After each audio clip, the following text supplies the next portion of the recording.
Dear students, welcome to Digital Learning. Today we are in the last session of the last chapter in auditing of 6th semester BBA of Mangalore University, and the topics we are going to discuss today are professional ethics of an auditor and professional misconduct.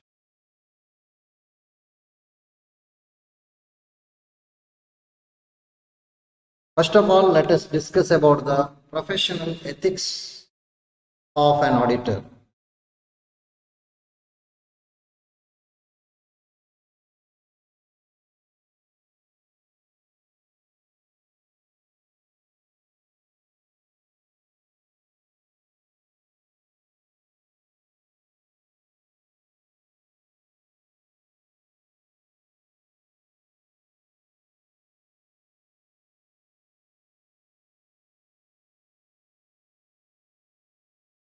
Here, the word ethics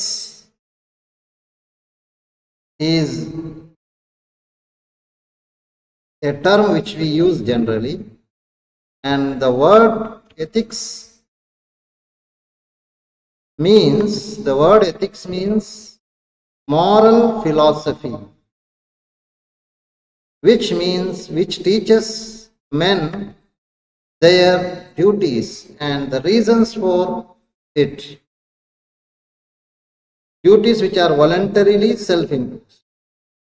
Andre word ethics means it is the moral philosophy.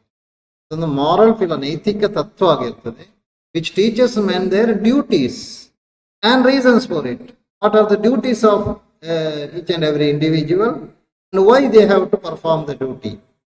But here duties are not compulsory, they are voluntarily self-imposed. Again, the word ethics has been defined in the Oxford Dictionary as the science of morals, moral principles, whole field of moral science. So according to the Oxford Dictionary, ethics is the science of morals, moral principles, whole field of moral science. Originally, these ethics were formulated with the object of putting an end to malpractices. Malpractice and end ಮಾಡಲಿಕ್ಕೆ ಬೇಕಾಗಿ morals ಅನ್ನ ethics ಅನ್ನ ಏನು ಮಾಡಲಾಗಿದೆ formulate ಮಾಡಲಾಗಿದೆ. These are the precedents and conventions which should be honored not by the force of law but by moral force.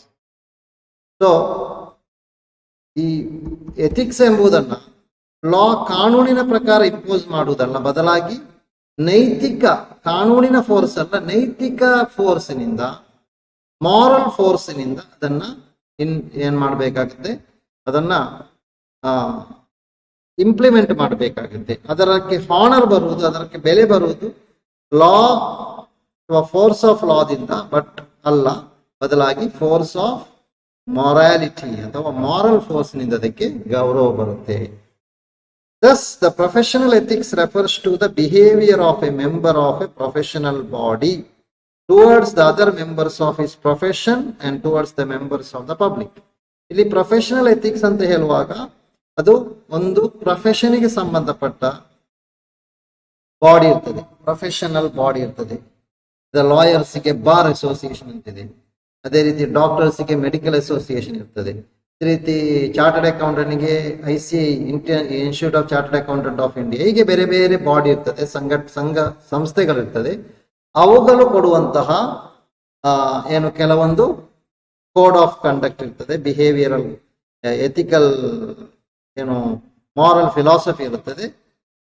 ಅದಕ್ಕೆ ಏನಾಗಬೇಕು, towards the other members of his profession and towards the members of the public. ಈ moral ethics ಅನ್ನ ಅವರು ಯಾರೊಟ್ಟಿಗೆ ಪಾಲಿಸಬೇಕು, ಆ profession ಅಲ್ಲಿ ಇರುವ ಬೇರೆ ಸದಸ್ಯರೊಟ್ಟಿಗೆ ಮತ್ತು ಸಾರ್ವಜನಿಕರೊಟ್ಟಿಗೆ ಯಾವ ರೀತಿ ಇರಬೇಕು. ಒಬ್ಬ ಡಾಕ್ಟರ್ನ ಎಥಿಕ್ಸ್ ಏನು, ಅವನು ಪ್ರಾಕ್ಟೀಸ್ ಮಾಡುವಾಗ ಯಾವ ರೀತಿ ಅವನ ಎಥಿಕ್ಸ್ ಅನ್ನು ಫಾಲೋ ಮಾಡಬೇಕು. ಒಬ್ಬ accountant, auditor, what are is ethics, ಏನು ಅವನು ಫಾಲೋ ಮಾಡಬೇಕು, ಅವನ ಪ್ರೊಫೆಷನ್ಗೆ ಏನು ನೈತಿಕತೆ ಇದೆ, ಅವನ ಜನರಲ್ಲಿ ಸಾರ್ವಜನಿಕರೊಟ್ಟಿಗೆ ಯಾವ ರೀತಿ ನೈತಿಕತೆ ಅಂತ ವರ್ತಿಸಬೇಕು. ಇನ್ನು ಪ್ರೊಫೆಷನಲ್ ಎಥಿಕ್ಸ್ ಬಗ್ಗೆ ಇನ್ನು ಹೇಳುವುದಾದ್ರೆ, it is the code of professional ethic is A voluntary assumption of self discipline above and beyond the requirements of law.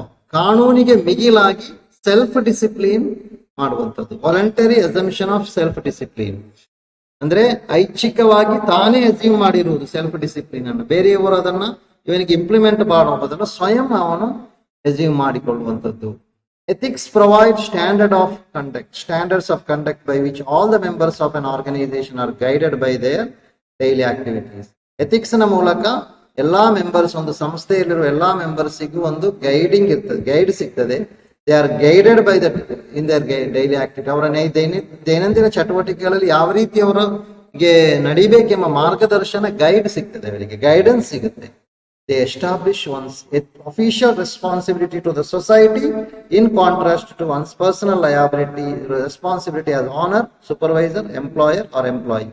ಒಬ್ಬ ವ್ಯಕ್ತಿ ಒಬ್ಬ ಆನರ್ ಆಗಿರ್ಲಿ, ಒಬ್ಬ ಸೂಪರ್ವೈಸರ್ ಆಗಿರ್ಲಿ, ಒಬ್ಬ ಎಂಪ್ಲಾಯರ್ ಅಥವಾ ಎಂಪ್ಲಾಯ್ ಏನೇ ಆಗಿರ್ಲಿ, ಅವನ ಅಫಿಷಿಯಲ್ ರೆಸ್ಪಾನ್ಸಿಬಿಲಿಟಿ, ಸಮಾಜಕ್ಕೆ ಅವನ ಅಫಿಷಿಯಲ್ ರೆಸ್ಪಾನ್ಸಿಬಿಲಿಟಿ ಏನು, ಅವನ ವೈಯಕ್ತಿಕ ರೆಸ್ಪಾನ್ಸಿಬಿಲಿಟಿ ಮಾತ್ರ ಅಲ್ಲ, ಸಾಮಾಜಿಕವಾಗಿ ಸಮಾಜಕ್ಕೆ ಏನು ಅವನ ಹೊಣೆಗಾರಿಕೆ ಇದೆ ಎಂಬುದನ್ನು ಅಲ್ಲಿ ಎಸ್ಟಾಬ್ಲಿಷ್ ಮಾಡಲಾಗುತ್ತೆ. All professions such as those of law, medicine, accountancy, etc. have formulated rules and regulations for the guidance of the members of their respective profession and also in the interest of the public. ಅಂದ್ರೆ ಎಲ್ಲಾ ಪ್ರೊಫೆಷನ್ಗಳು ಸಹ, ಅದು ಲಾ ಆಗಲಿ, medicine ಆಗಲಿ, accountancy ಆಗಲಿ, chartered accountants, auditors, ಎಲ್ಲರೂ ಅವರವರ ಸಂಘ, ಅವರವರ ಪ್ರೊಫೆಷನಲ್ ಬಾಡಿ ಇದೆಯಲ್ಲ, ಅವುಗಳು ಕೆಲವೊಂದು ರೂಲ್ಸ್ ರೆಗ್ಯುಲೇಷನ್ ಅನ್ನ ಫ್ರೇಮ್ ಮಾಡಿ ಅವರಿಗೆ ಗೈಡೆನ್ಸ್ ಕೊಡ್ತಾ ಇದೆ. ಅದನ್ನು ಅವ್ರು ಪಾಲಿಸಬೇಕು. ಅದು ಅವರ ವೈಯಕ್ತಿಕ ದೃಷ್ಟಿಯಿಂದಲೂ ಸಾರ್ವಜನಿಕ ಹಿತಾಸಕ್ತಿಯಿಂದಲೂ ಅದನ್ನು ಪಾಲಿಸುವುದು ತುಂಬಾ important. Next, professional ethics of on auditor. Specific ಆಗಿ ಆಡಿಟರ್ಗೆ ಸಂಬಂಧಪಟ್ಟ ಹಾಗೆ The Institute of Chartered Accountants of India has also formulated rules and regulations for the members to win the confidence of the public and their clients, since they possess a great deal of information of the business of their clients and which information can be used by them to detriment of the clients. ಇಲ್ಲಿ ಏನಂದ್ರೆ, ಒಬ್ಬ chartered accountant ಆದವ, ಅವನಿಗೆ institute of chartered accountant of India ಏನ್ ಮಾಡಿದೆ, ICAI ಎಂಬ ಆ ಒಂದು institute accountants, chartered accountants, auditors ಏನೆಲ್ಲ ರೂಲ್ಸ್ ರೆಗ್ಯುಲೇಷನ್ಸ್ ಅನ್ನ ಫಾಲೋ ಮಾಡಬೇಕು ಎಂಬುದನ್ನ ಫ್ರೇಮ್ ಮಾಡಿದೆ, ಫಾರ್ಮುಲೇಟ್ ಮಾಡಿದೆ. ಯಾಕೆ? To win the confidence of the public, ಸಾರ್ವಜನಿಕರ ವಿಶ್ವಾಸ ಪಡೆಯಬೇಕು. ಅಂಡ್ ದೇರ್ ಕ್ಲೈಂಟ್, ಅವರ ಕ್ಲೈಂಟ್ಗಳದ್ದು, ಅವರು ಯಾರಿಗೆ ಬೇಕಾಗಿ ವರ್ಕ್ ಮಾಡ್ತಾರೋ, ಯಾರ ಆಡಿಟ್, ಯಾವ ಕಂಪನಿ ಆಡಿಟ್ ಮಾಡ್ತಾರೋ ಆ ಕ್ಲೈಂಟ್ನ ವಿಶ್ವಾಸವು ಪಡೆಯಬೇಕು. ಯಾಕೆ? ಅವರಲ್ಲಿ ತುಂಬಾ ಮಾಹಿತಿ ಇರ್ತದೆ. ಆ ಕ್ಲೈಂಟ್ನ ಬಿಸ್ನೆಸ್ ನ ಎಲ್ಲಾ ಮಾಹಿತಿ ಯಾರಲ್ಲಿ ಇರ್ತದೆ? ಆಡಿಟರ್ ಅಲ್ಲಿ ಇರ್ತದೆ. ಅವನು ಅದನ್ನ ಕಂಪನಿಗೆ ವಿರುದ್ಧವಾಗಿ ಉಪಯೋಗಿಸಬಾರದು. ಈ ಒಂದು ಉದ್ದೇಶಕ್ಕಾಗಿ it is the duty of the auditors that information which they give about A public company is correct. ಒಂದು ಪಬ್ಲಿಕ್ ಕಂಪನಿಯ ಬಗ್ಗೆ ಕೊಡುವಂತಹ ಮಾಹಿತಿಗಳು ಏನಿರಬೇಕು? ಕರೆಕ್ಟ್ ಆಗಿರ್ಬೇಕು. ಅದನ್ನೇ ಕೊಡುವುದು ಅವರ ಜವಾಬ್ದಾರಿ. If the information given is incorrect as a result of which the investing public suffers, it may not rely on the account certified by the auditors. ಈಗ ಅವರು ಕೊಡುವಂತ ಮಾಹಿತಿ ಇನ್ವೆಸ್ಟಿಂಗ್ ಪಬ್ಲಿಕ್ಗೆ ಉಪದ್ರವಕಾರಿಯಾಗಿದ್ರೆ, ಅವರು ಅದರಿಂದ ಏನಾದರೂ ನಷ್ಟವನ್ನು ಅನುಭವಿಸಿದ್ರೆ, ಅವರಿಗೇನು ಸಮಸ್ಯೆ ಆದ್ರೆ, if they suffer from that, ಯಾವುದರಿಂದ ಇವನು ಕೊಡುವಂತಹ ಆಡಿಟರ್ ಕೊಡುವಂತಹ, ಚಾರ್ಟರ್ಡ್ ಅಕೌಂಟೆಂಟ್ ಕೊಡುವಂತಹ ಮಾಹಿತಿಗಳು ತಪ್ಪಾದ ಕಾರಣ, ತಪ್ಪು ಮಾಹಿತಿ ಕೊಟ್ಟ ಕಾರಣ ಏನಾದ್ರೂ ಸಮಸ್ಯೆ ಆದ್ರೆ ಮತ್ತೆ ಜನರು ಆ ಆಡಿಟರ್ ಅನ್ನ ನಂಬುವುದಿಲ್ಲ. ಅವನು ಕೊಟ್ಟಂತ ಸರ್ಟಿಫಿಕೇಟ್ಗೆ ಮತ್ತೆ ಯಾರೂ ಸಹ ಅದನ್ನ ರಿಲೈ ಮಾಡುವುದಿಲ್ಲ. The members are expected to be under the certain obligations to the members of the public while performing their professional duties. ಇಲ್ಲಿ ಚಾರ್ಟರ್ಡ್ ಅಕೌಂಟೆಂಟ್ ಅಥವಾ ಇಲ್ಲಿರುವ ಮೆಂಬರ್ಸ್ ಅಂದ್ರೆ ಚಾರ್ಟರ್ಡ್ ಅಕೌಂಟೆಂಟ್, ಆಡಿಟರ್ಸ್ ಇದಾರಲ್ಲ, ಅವರು ಕೆಲವೊಂದು ಡ್ಯೂಟಿಗಳನ್ನ, ಕೆಲವೊಂದು ಅಬ್ಲಿಗೇಷನ್ಸ್ ಅವರಿಗಿದೆ. ಮೆಂಬರ್ಸ್ ಆಫ್ ದ ಪಬ್ಲಿಕ್ಗೆ, ಸಾರ್ವಜನಿಕರಿಗೆ ಅವರು ಕೆಲವು ಅಬ್ಲಿಗೇಷನ್ಸ್ ಅನ್ನ ಮಾಡಬೇಕಾಗುತ್ತೆ ಅವರ ಡ್ಯೂಟಿ ಮಾಡುವಂತ ಸಂದರ್ಭದಲ್ಲಿ. ಅದಕ್ಕೆ ಬೇಕಾಗಿ the rules of the professional conduct are given in the chartered accountants act 1949. Chartered accountant act 1949 ಅಂತ ಒಂದು ಕಾನೂನು ಇದೆ. ಅದರ ಪ್ರಕಾರವೇ ಈ ಸಂಸ್ಥೆ ಹುಟ್ಟುಹಾಕಲಾಗಿದೆ. ಅದರ ಪ್ರಕಾರವೇ ಚಾರ್ಟರ್ಡ್ ಅಕೌಂಟೆಂಟ್ಸ್ ಎಲ್ಲ ನಮ್ಮ ದೇಶದಲ್ಲಿ ಏನಾಗ್ತಾ ಇದ್ದಾರೆ, ಚಾರ್ಟರ್ಡ್ ಅಕೌಂಟೆಂಟ್ ಎಕ್ಸಾಮ್ ಮಾಡಿ ಚಾರ್ಟರ್ಡ್ ಅಕೌಂಟೆಂಟ್ಗಳು ನಮ್ಮಲ್ಲಿ ಅಂತಹ ಬಿರುದುದಾರಿಗಳು ಇಲ್ಲಿ ಉಂಟಾಗ್ತಾ ಇದ್ದಾರೆ. ಅವರು ಏನು ಫಾಲೋ ಮಾಡಬೇಕು, ಯಾವ ಪ್ರೊಫೆಷನಲ್ ಕಂಡಕ್ಟ್ ಫಾಲೋ ಮಾಡಬೇಕು ಎಂಬುದನ್ನ ಚಾರ್ಟರ್ಡ್ ಅಕೌಂಟೆಂಟ್ ಆಕ್ಟ್ ಸ್ಪೆಸಿಫಿಕ್ ಆಗಿ ಕೊಟ್ಟಿದೆ. ಇನ್ನು ಪ್ರೊಫೆಷನಲ್ ಮಿಸ್ಕಂಡಕ್ಟ್ ಅಂತ ಒಂದು ಕಾನ್ಸೆಪ್ಟ್ ಇದೆ. ಅದರ ಬಗ್ಗೆ ಒಂದೆರಡು ಸ್ಲೈಡ್ ಅಲ್ಲಿ ಕಲಿಯುವ. ಇನ್ನೊಂದು ಟಾಪಿಕ್ ಇದು. ಪ್ರೊಫೆಷನಲ್ ಎಥಿಕ್ಸ್ ನ ನೇರ ಆಪೋಸಿಟ್ ಅಂತ ಹೇಳ್ಬೋದು. Professional misconduct has been defined by section 22 of the Chartered Accountant Act 1949. ಈ ಕಾನೂನು chartered accountant act professional ethics ಕೊಟ್ಟ ಹಾಗೆ ಪ್ರೊಫೆಷನಲ್ ಮಿಸ್ಕಂಡಕ್ಟ್ ಏನಂತ ಡಿಫೈನ್ ಮಾಡಿದೆ. ಏನು ಡೆಫಿನಿಷನ್ ನೋಡುವ. For the purpose of this act, expression professional misconduct shall be deemed to include any act or omission specified in any of the schedules, but nothing in this section shall be construed to limit or abridge in any way the powers conferred or duty cast on the council under the subsection 1 of section 22 to inquire into the conduct of any members of the institute under any circumstances. So, ಇದರ ಪ್ರಕಾರ professional misconduct ಆಗಿದೆ ಅಂತ ನಾವು ಒಂದು shall be deemed to include any act ಯಾವುದೇ ಒಂದು ಕೆಲಸ ಮಾಡಿದ್ರೆ omission specified in any schedules, ಅಂದ್ರೆ ಆಕ್ಟ್ ನ ಯಾವುದೇ ಶೆಡ್ಯೂಲ್ ಅಲ್ಲಿ ಸ್ಪೆಸಿಫಿಕ್ ಆಗಿ ಹೇಳಿದಂತ ಯಾವ್ದಾದ್ರು ಒಂದು ಕಾರ್ಯವನ್ನು ಮಾಡಿದ್ರೆ, ಯಾವ್ದಾದ್ರು ಒಂದು ವಿಷಯ ಒಮಿಟ್ ಮಾಡಿದ್ರೆ ಅದು ಮಿಸ್ಕಂಡಕ್ಟ್ ಆಗ್ತದೆ ಅಂತ ಅಲ್ಲಿ ಹೇಳಿದ ಹಾಗೆ ಮಾಡಿದ್ರೆ ಅದು ಪ್ರೊಫೆಷನಲ್ ಮಿಸ್ಕಂಡಕ್ಟ್ ಆಗುತ್ತೆ. ಅದನ್ನು ಸ್ಪೆಸಿಫಿಕ್ ಆಗಿ ಶೆಡ್ಯೂಲ್ ಅಲ್ಲಿ ಕೊಟ್ಟಿದ್ದಾರೆ ಚಾರ್ಟರ್ಡ್ ಅಕೌಂಟೆಂಟ್ ಆಕ್ಟ್ ಅಲ್ಲಿ.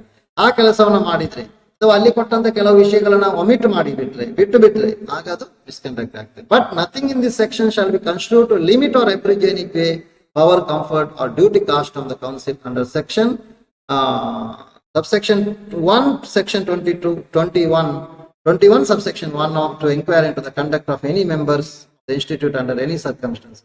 ಆದರೆ ಅದೇ ಸಂದರ್ಭದಲ್ಲಿ ಏನಾಗುವುದಿಲ್ಲ,